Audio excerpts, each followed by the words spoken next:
Okay, we're day 2 of nonlinear systems of equations. These will be very similar to the ones we did yesterday. You'll see a lot of factoring or maybe some quadratic formula. So let's get started with our first example. So let's say we have x plus y equals negative 6 and x times y equals negative 7. So what I'm going to do is I'm going to take this equation that has the product x times y equals negative 7, and I'm going to solve for one of the variables. So let's say that I solve for y and divide both sides by x. So that would give me y equals negative 7 over x. So we're going to substitute that in and get that x plus negative 7 over x is equal to negative 6. But I'm going to multiply this entire equation by x so that I can get this to not be fractions. So x squared minus 7 equals negative 6x. And now we're going to move things around so that we can get the quadratic set equal to 0. So that would give me x squared plus 6x minus 7 equals 0. But I need something that's going to multiply to give me negative 7 and add to give me positive 6. So that needs to be x plus 7 and x minus 1. So then if I set that equal to 0, that's going to give me the two solutions of x equals negative 7 and positive 1. And now we'll just go back and we'll substitute in and use this equation of y equals negative 7 over x and let x be negative 7. But if I put negative 7 in for x, I'm going to get y would be negative 7 over negative 7, which would be 1. And then let x be 1, and y would be negative 7 over 1, which is negative 7. And so my ordered pairs then become, remember, x, y, negative 7, 1, and 1, negative 7. So our next problem is going to look a lot like that one we just did, except you'll see we have xy equals 1/6. I know how much you all love fractions, so I thought I better make sure that I do one that has some fractions in it. So we're going to take this equation and we're going to solve for y. So since this side is a fraction, let's not divide by x, but let's multiply by 1 over x so that we get y equals 1 over 6x. Now we'll substitute that in and just do like we did a minute ago. So 1 over 6x plus x equals 5x, and then we need to put in what y is again, 1 over 6x. So now if I'll go ahead and multiply, well, let's simplify this a little bit. So 1 over 6x plus x equals, these x's will cancel, and I'll get 5/6. Now let's multiply by the common denominator, which would be 6x. So if I multiply by 6x, I get 1 plus 6x squared equals 5x. But now we'll rearrange this so that we have the quadratic set equal to 0, and we get that. So if I multiply here, I need to multiply to get 6, but add to get negative 5. Well, that's going to be negative 3 and positive 2. So we have, or negative 3 and negative 2.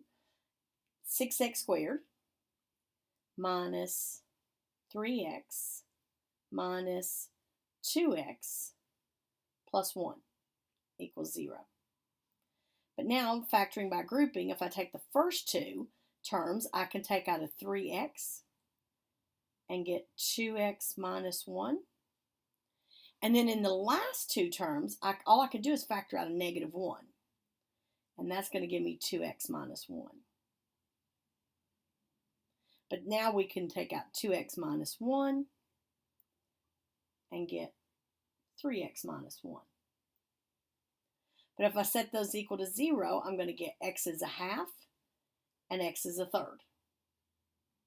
But then I need to go back and use this equation for y. It's 1 over 6x. So if I let x be a half,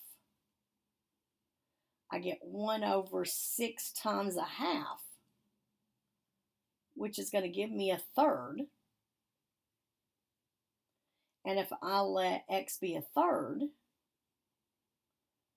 I get 1 over 6 times a third, which will give me a half. So then my solutions, if I write my ordered pair, is 1/2, 1/3, and 1/3, 1/2. In our next example, we're going to be able to use elimination again. So we have 3xy plus x squared equals 34, and 2xy minus 3x squared equals 8. And what we're going to do is we're going to eliminate the xy term from these two equations so that I'll be left with the resulting equation that only has x squared.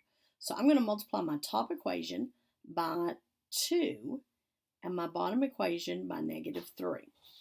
So when I do that, I'm going to get 6xy plus 2x squared equals 68, and -6xy plus 9x squared equals -24. And now if I add these together, my xy terms will cancel, and I get 11x squared equals 44. Then if I divide by 11, I get x squared equals 4, and then take a square root, and I get plus or minus 2. So now I have two possible values for x. X could be 2 and x could be -2. So I need to go back and substitute those in and find out the resulting y values. So let's take x equals 2, and I'll just take my top equation and have 3x is 2, so 3 times 2y plus, again, x is 2, so 2 squared would be 4, equals 34.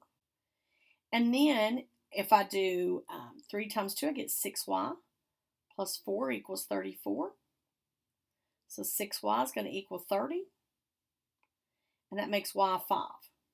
So I've got an ordered pair, 2, 5, and then I need to put in -2. So if I put in -2, I'm going to have 3 times -2y plus 4 would equal 34. So now we're going to get -6y plus 4, but that's -6y equals 30. So y is going to equal -5. So then we also have the ordered pair -2, -5.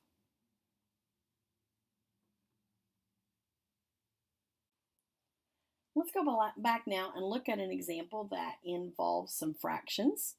So we got 1 over x squared minus 3 over y squared equals 14, and 2 over x squared plus 1 over y squared equals 35. So I'm going to multiply this second term by 3 so that I will have a -3 over y squared in the first equation and a +3 over y squared in the second one. So that's going to allow me to eliminate that middle term and get rid of the y variable. So this is now going to give me 6 over x squared. Remember, I'm multiplying everything by 3 plus 3 over y squared, and 35 times 3 is 105. Now if I add those together, those are going to cancel.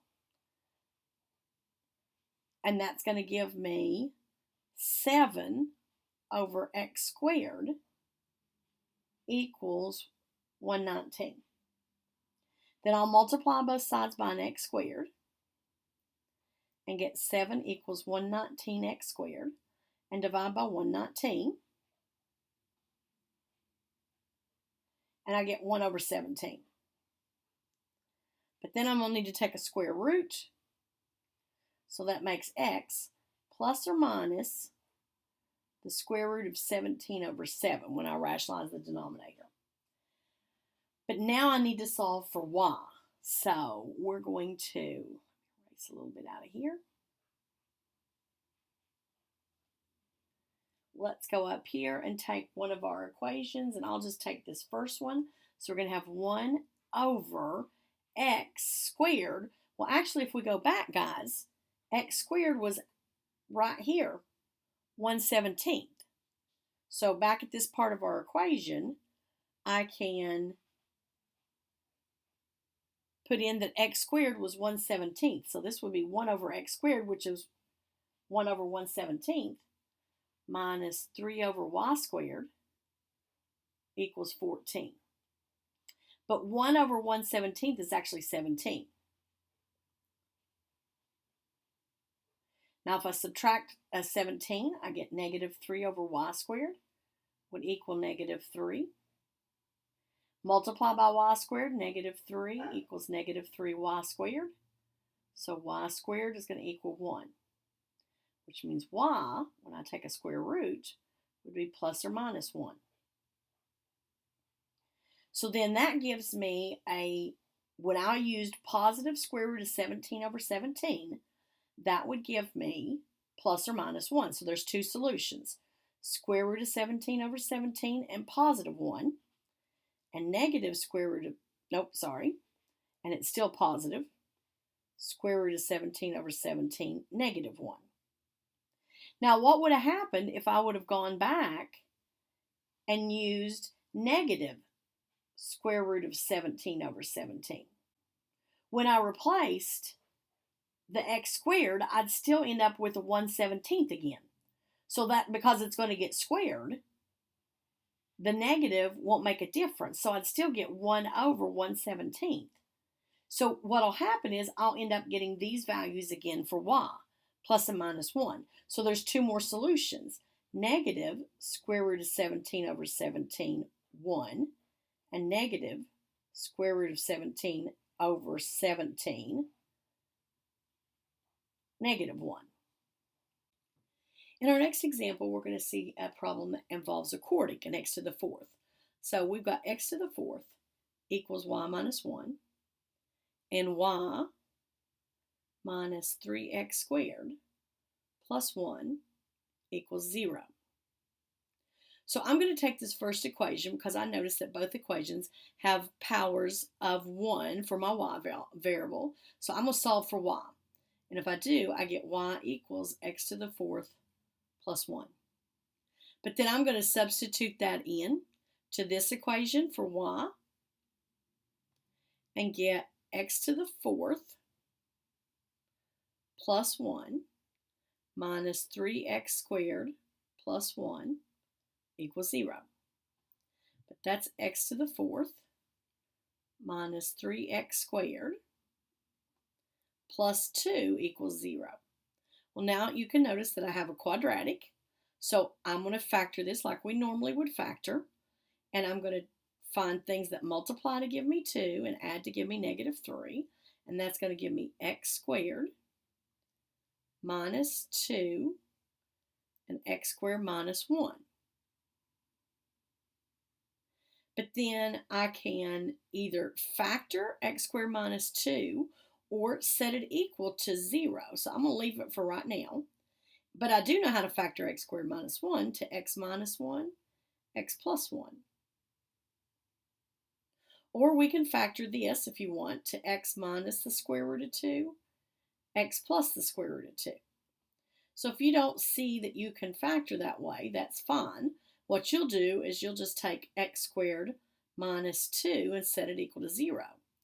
And get x squared equals 2. So x will be plus or minus the square root of 2. But then I also have my zeros from x minus 1 and x plus 2. That will give me x equals 1, or x minus 1, x plus 1, and x equals negative 1. So I have 4 different values for x, and now I need to get y. So if x equals the square root of 2, then y is going to be the square root of 2 to the fourth, which if I take the square root of 2 and square it, I get 2. Then I got to square that again to get to the fourth. So 2 squared will be 4 plus 1, so that's 5.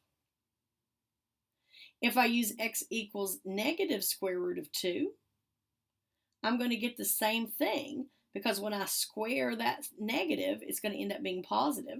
So I'm going to also get y equals 5. If I let x be 1, I'm going to get 1 to the 4th plus 1, that's 2. And if I let x be negative 1, I'm going to get the same thing as I did when I got x equals positive 1. So then my zeros are going to be, or my solutions, are square root of 2, 5, negative square root of 2, 5, 1, 2, and negative 1, 2. All right, in our last example, we're going to use one that has a square root in it. So let's say that y equals negative square root of x. And x minus 3 squared plus y squared equals 5. So I'm going to just substitute in the square root of x for y, actually negative square root of x, and then equals 5. Well, I'm going to want to go ahead and square out x minus 3 squared. So when you square two terms, you get 3. X squared, multiply and double, minus 6x plus 9. Then when I square negative square root of x, I'm going to get just x, and then equals 5. And then we'll clean this up a little bit, and we'll get everything to one side. So I'm going to have x squared. Negative 6x and positive 1x will be minus 5x. And then 9 and bring the 5 over, we'll make this plus 4. And then I can factor to x minus 4, x minus 1. So that gives me solutions of 4 and 1. But then when I let x be 4, y is negative square root of x. So that's going to be negative 2. And when I let x be 1, y is negative square root of 1, which would give me negative 1. So my solutions are 4, negative 2, and 1, negative 1.